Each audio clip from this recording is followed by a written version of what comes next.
حضور صلی اللہ علیہ وسلم کے زمانے میں غربت بہت تھی، لیکن انہوں نے کوئی ایسا مشن پیش نہیں کیا. مجھے کہنے دیجئے، معاف رکھے قریب و دور کے حضور نے غربت کے خاتمے کے لیے انقلاب نہیں پیدا کیا، روٹی کپڑا مکان کا نعرہ نہیں لگایا. دنیا میں طبقات کی جنگ تھی، قیصر و کسریٰ کی لڑائی تھی. حضور نے یہ نہیں کیا کہ ہم عرب ہیں اٹھو اور ساری دنیا پہ چھا جاؤ. حضور نے یہ نہیں کیا کہ ہم مکے کے رہنے والے، میرے جد امجد نے، ان کی وجہ سے یہ شہر آباد ہوا، میں خانواد ابراہیمی کا خلاصہ ہوں. یہ کیا بات ہے؟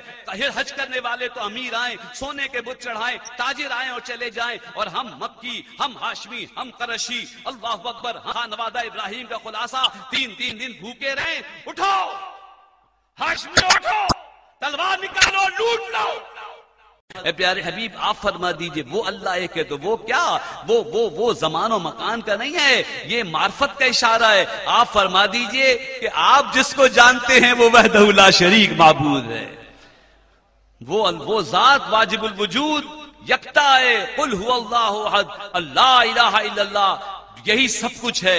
پیروں نے ذکر کرایا لا الہ الا اللہ، آستانوں و خانوں قوم میں یہی پیغام گونجا، یہی ذکر گونجا، یہی دین ہے، یہی اسلام ہے، یہی سب کچھ ہے، یہی نظام حیات ہے، سب کچھ اسی میں ہے. کسی اور انقلاب کی، ہم دنیا کے ہر انقلاب کو ٹھوکر مارتے ہیں، صرف ایک انقلاب کے نعرہ زن ہیں لا الہ الا اللہ، اللہ کے سوا کوئی معبود نہیں ہے. پھر ہوگا کیا؟ اگر تم اللہ کو معبود مان لو گے، اللہ کو حاکم مان لو گے، تو پھر کوئی کام ایسا نہیں کرو گے جو اللہ کی ناراضگی کا سبب ہو. جو اللہ کا حکم ہوگا وہی مانو گے نا. تاجر ہو تو، مزدور ہو تو، اولاد ہو تو، ماں باپ ہو تو. اور اس تمام باتوں کے لیے سیرت مصطفیٰ صلی اللہ علیہ وسلم کو آپ پیش نظر رکھیں گے. قل هو اللہ احد، آپ فرما دیجئے اس کی ذات یکتا لا شریک ہے، وہ ہر جگہ موجود ہے، کسی شے میں موجود نہیں ہے، اور ہر شے اسی کے نور میں موجود ہے.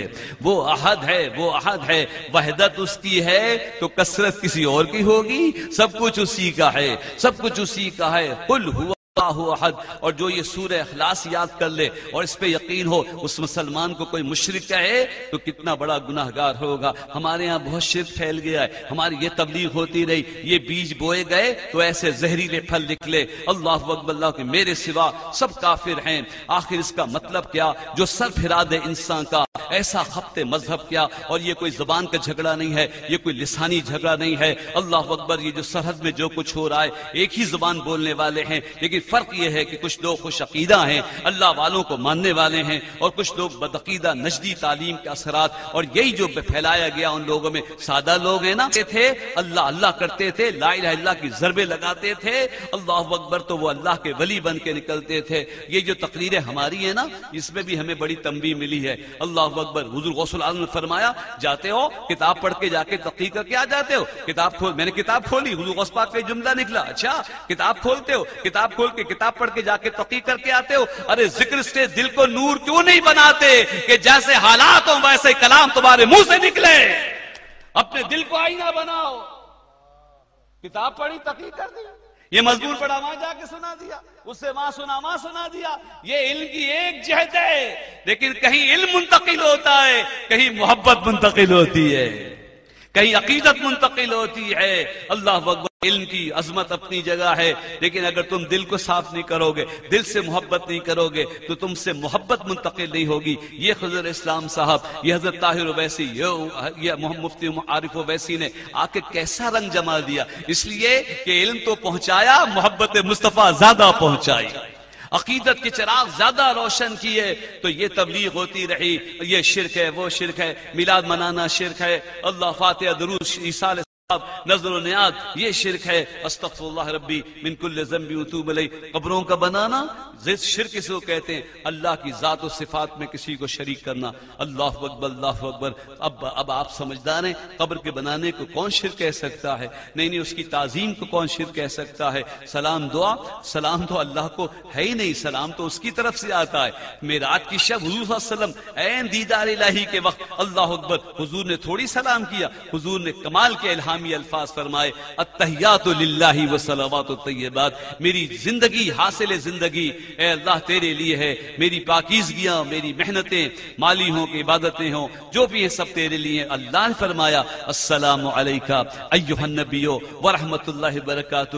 یہ یاد رکھیے گا، سلام بھی ہمیشہ اللہ کی طرف سے بندے کو آتا ہے، ہمیشہ اللہ خدا کبریٰ رضی اللہ تعالی عنہ، اللہ اللہ اللہ اللہ اللہ، حضور صلی اللہ علیہ وسلم کی وہ رفیق حیات، اللہ اکبر، قرآن نازل ہوا، پھر ذرا توقف ہوا، حضور صلی اللہ علیہ وسلم بے چین و بے قرار ہوئے، اور خدا کبریٰ تسلی دیتی تھی کہ یا رسول اللہ آپ خیال نہ فرمائیے، اللہ آپ کو نہیں چھوڑے گا، ضرور فرشتے پھر آئیں گے، ضرور کلام آئے گا۔ اس طرف لوگ پتھر مار رہے تھے اور مومن خود کبریٰ زخموں پہ مرہم رکھ رہی تھی۔ بہت دن حضرت سرکار نے انتظار فرمایا، اور پھر جب جبرائیل السلام تشریف لائے تو اور مومن خود کبریٰ روٹی لے کے پہاڑ پہ اس کبر سنی کے عالم میں ناشتے دان میں کھانا لے کے حضور کے لیے تشریف لے جا رہی تھی، ابھی وہ پہاڑ کے دامن میں تھی۔ جبرائیل السلام غار حرا تشریف لائے اور کہا یا رسول اللہ آپ پر سلام ہو، اور خدیجہ آ رہی ہیں، ان سے کہیے گا اللہ نے ان پہ سلام بھیجا ہے، اللہ نے ان پہ سلام بھیجا ہے۔ ام المومنین جب تشریف لے گئی، اللہ اکبر، حضور فرمائے خدیجہ مبارک ہو،